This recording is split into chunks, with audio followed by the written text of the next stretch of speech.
गांव के बाहरी इलाके में एक पुरानी हवेली खड़ी थी जो वर्षों से वीरान पड़ी थी। लोग कहते थे कि वहां भूतों का वास है। उस हवेली के बारे में कई डरावनी कहानियां प्रचलित थीं, लेकिन किसी ने कभी भी उनकी सत्यता को परखा नहीं था।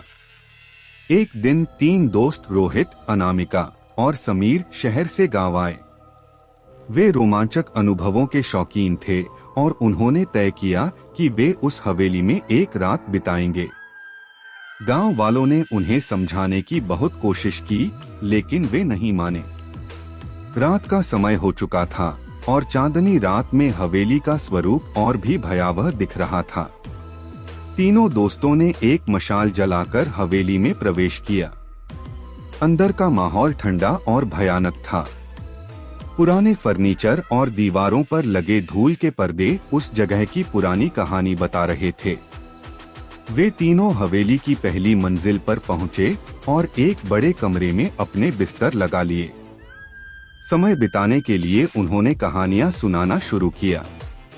अचानक हवेली के एक कोने से किसी के कदमों की आवाज सुनाई दी।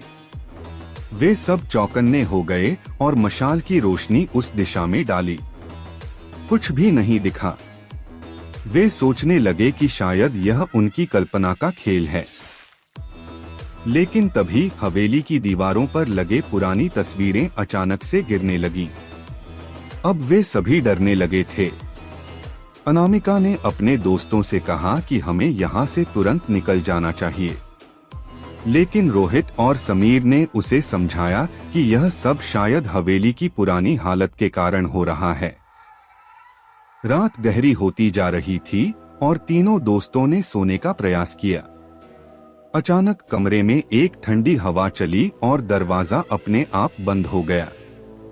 एक भयानक चिल्लाहट की आवाज सुनाई दी। वे तीनों उठ बैठे और देखा कि एक साया धीरे धीरे उनकी ओर बढ़ रहा है।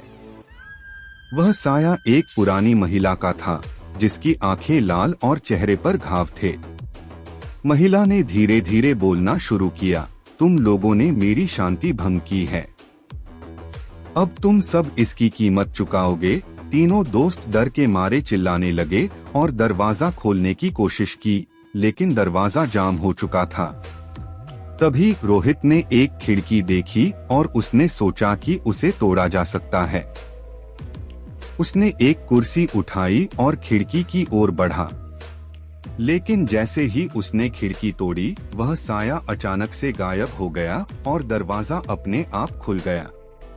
तीनों दोस्त तुरंत हवेली से बाहर भागे। गांव के लोग उनकी हालत देखकर समझ गए कि उन्होंने हवेली में कुछ भयानक देखा है। उन दोस्तों ने कसम खाई कि वे फिर कभी ऐसी मूर्खता नहीं करेंगे।